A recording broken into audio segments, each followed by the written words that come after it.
Muy bien, entonces todas las vacunas, ya en la era moderna, por decir, después de Pasteur para acá, se han basado en su fabricación a partir del microbio patógeno.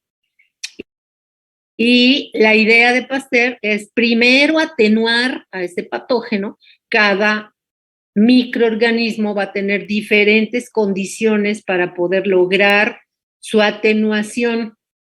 Bien, entonces de ahí proceden las denominaciones actuales y las vacunas pueden entonces clasificarse como vacunas vivas, pero eso significa que van a estar atenuadas, o vacunas inactivadas o a veces muertas.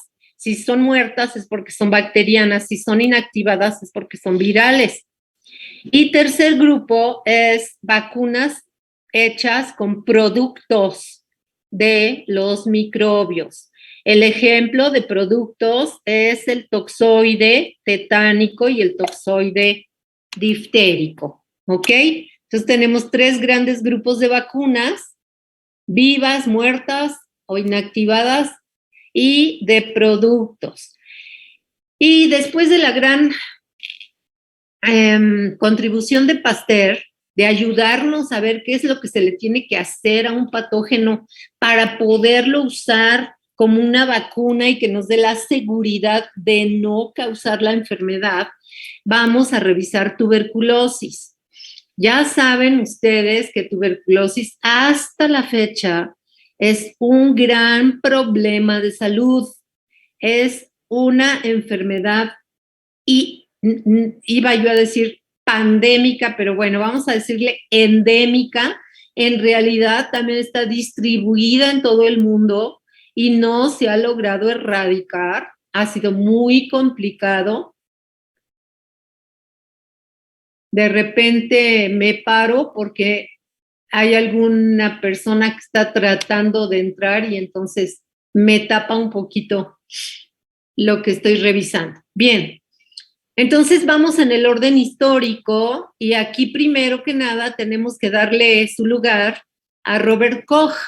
Robert Koch es el descubridor de la bacteria llamada Mycobacterium tuberculosis, y después de su descubrimiento, aparte de otras contribuciones que hizo en su laboratorio en Berlín, pues van a otorgarle el Premio Nobel de Medicina y Fisiología en 1905.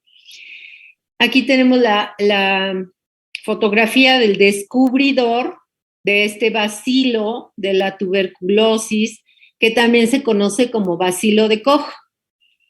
Y del lado derecho tenemos a los que, una vez conociendo al microbio patógeno causante de la tuberculosis, van a producir a la vacuna que nos va a proteger contra la tuberculosis y que se llama vacuna BCG.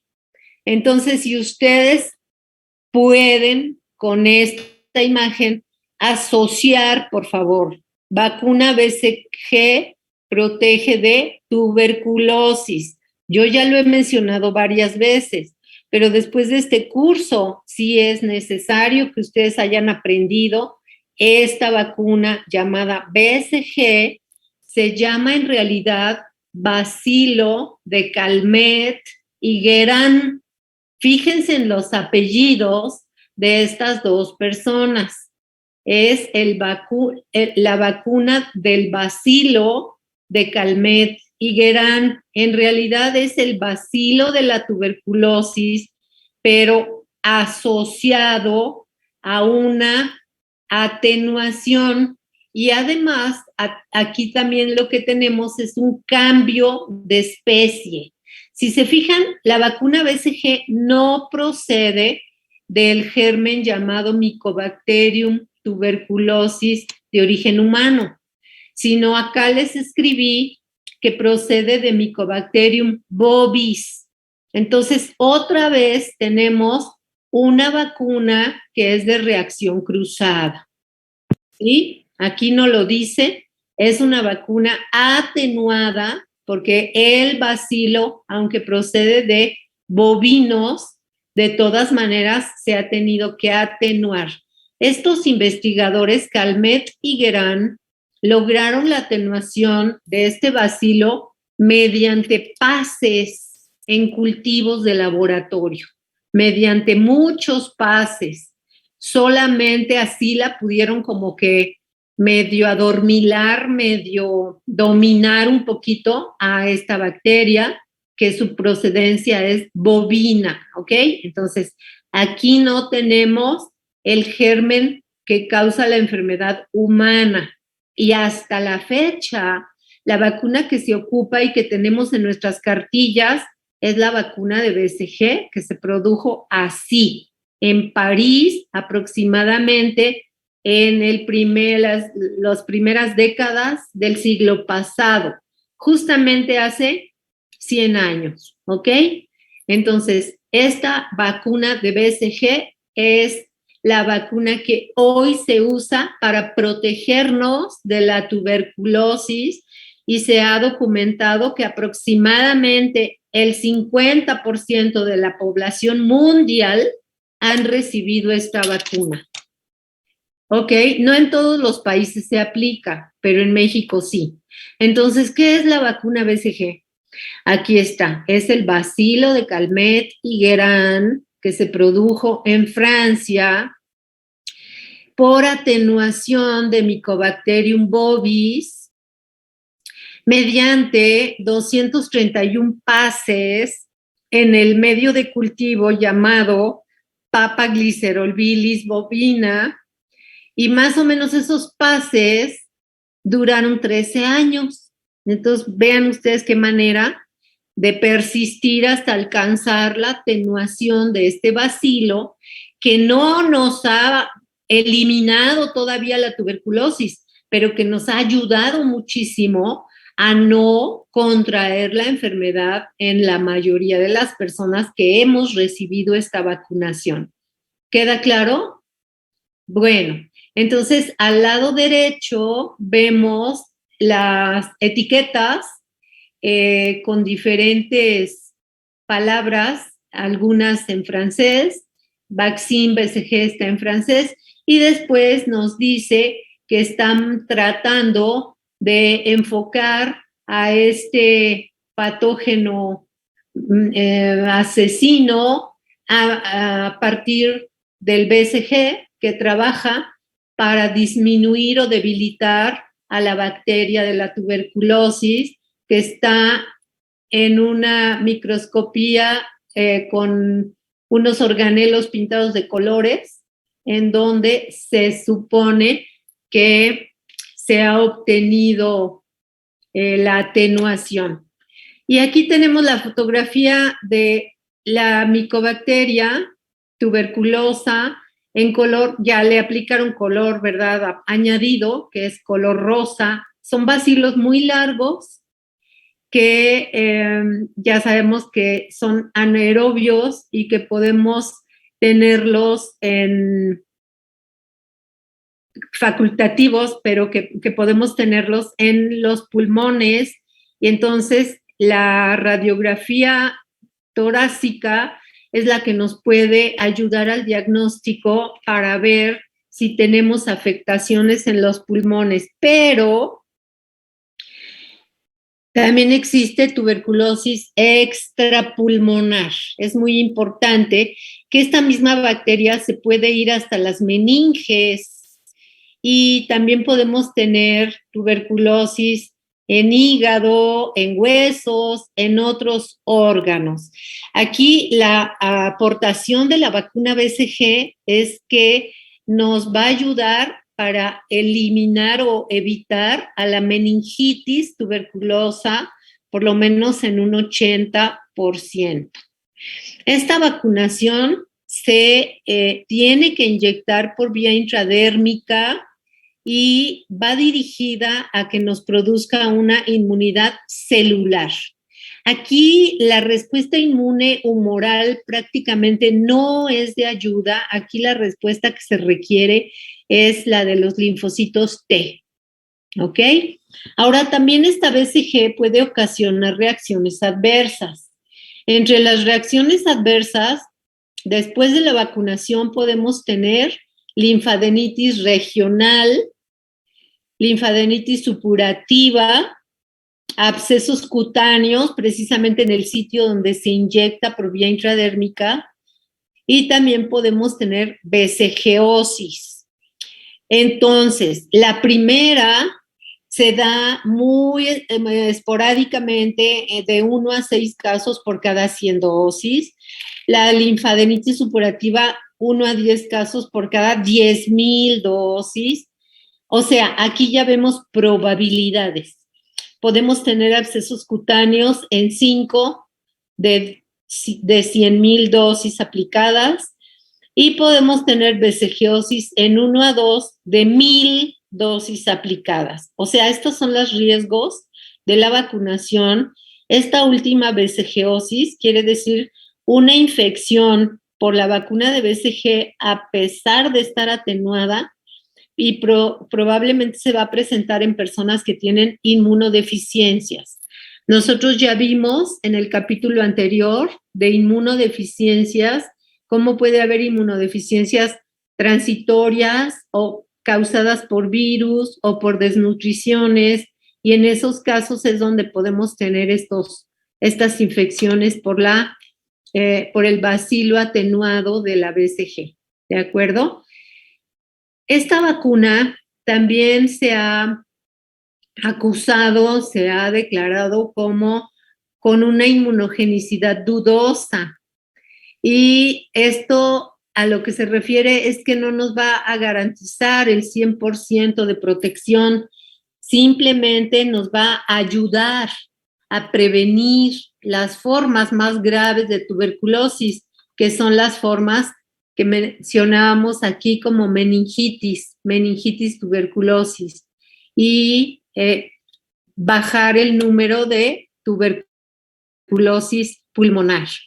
Entonces, hay países que se preguntan la disyuntiva, ¿se aplica o no se aplica esta vacuna? Porque es una vacuna que, aparte de que tiene a la bacteria viva, puede causar todas las reacciones adversas, que no son muchas, pero que algunos países prefieren no arriesgarse con su población. Entonces, muchos países desarrollados han optado por no utilizarla, y los que sí la emplean, ahí está México, son países en desarrollo en su mayoría. Y, por ejemplo, aquí en México, pues ya sabemos que existen clases diferentes económicamente hablando, y así me refiero por ambientes privilegiados. Hay niños que van a su pediatra, que nunca necesitan ir a los centros de salud populares o ni siquiera al ISSSTE o al IMSS, y entonces van con su pediatra particular, y el pediatra les dice que no se la pongan, que no necesitan vacunarse contra tuberculosis. Y hay una manera en que los pediatras particulares pueden, a través de sus visitas frecuentes, pueden ir viendo qué vacunas va necesitando cada niño, ¿ok? Pero aquí tenemos entonces la disponibilidad igualmente como vacunación pública para recibir la vacuna. Hay personas que no se la quieren aplicar a sus hijos porque puede dejar una cicatriz queloide, una cicatriz que se manifiesta a veces en el deltoides, en el brazo, y que pues se ve fea. Ajá. Entonces, pues están protegidos con las visitas al pediatra de manera particular. Pero bueno, la prevalencia de esta tuberculosis va en aumento, y no nada más en México, en todo el mundo, y esto es debido a la aparición del SIDA. Desde la inmunodeficiencia producida por el virus HIV, hubo una elevación en los números de tuberculosis que ya se estaban logrando disminuir. Y además, muchas de las cepas de Mycobacterium tuberculosis actualmente están incrementando su resistencia genética hacia los antifímicos. Antifímicos son aquellas sustancias que se van a dar en la terapia específica contra tuberculosis. Y no es uno solo, aquí también es una combinación de 3 por lo menos. Ok, entonces pasamos a otra vacuna, que es la vacuna en humanos con Salmonella typhi. La Salmonella typhi todos la ubican, todos la conocen, también es una bacteria, pero ¿qué es lo que hacen estos investigadores? Tratar de utilizar la bacteria muerta o inactivada. Ajá. Y ya sabemos que las bacterias son muy fáciles de matar, simplemente con calor, con temperaturas, y también de esa manera queda inactivada, pero no, o sea, no se puede reproducir, pero sus componentes prácticamente no se modifican. Lo importante es que sus componentes sirvan como antígeno. Entonces, estos investigadores, todavía en el siglo pasado, más o menos al mismo tiempo en que Pasteur estaba haciendo la vacuna de la rabia, estos investigadores estaban empezando a planear la vacunación de humanos, nada más voluntarios, contra Salmonella typhi inactivada. ¿Quién se acuerda que produce esta bacteria? Hello, ¿cómo se llama la enfermedad? Es la fiebre tifoidea. Tifoidea, sí, gracias. Es que lo vimos en el laboratorio, pero yo también quiero checar que no estoy solita, ¿verdad? Gracias por su respuesta. La fiebre tifoidea o la tifoidea, como le quieran llamar. Muy bien. Pero no la tenemos en nuestra cartilla. Te tienes que retirar. Adiós. Ya voy a terminar. Gracias. Nos vemos el martes por esta vía. Adiós. Ya casi voy a terminar para que todos se puedan retirar o mover o respirar o tomar agua o todo lo que necesiten. Entonces, nada más confirmar. Esta vacuna no está en nuestra cartilla. No existe como tal porque tampoco tiene una gran efectividad. Aquí lo dejamos, entonces, si les parece a todos jóvenes, yo no sé qué tan lejos vivan, en dónde se encuentren ahorita sus mercedes, sus majestades, pero ¿qué les parece que otra vez dejamos aquí la clase y nos vemos el martes, otra vez virtual por aquí, y todos los que me quieran escribir, por favor, van a ser bienvenidos, ya sea para su calificación, ya sea para cualquier pregunta que tengan, y yo con mucho gusto hacemos sesión de Zoom o les contesto por escrito. Hasta ahorita, jóvenes, pues nos quedamos por aquí. De nada, Mónica, que estén bien todos.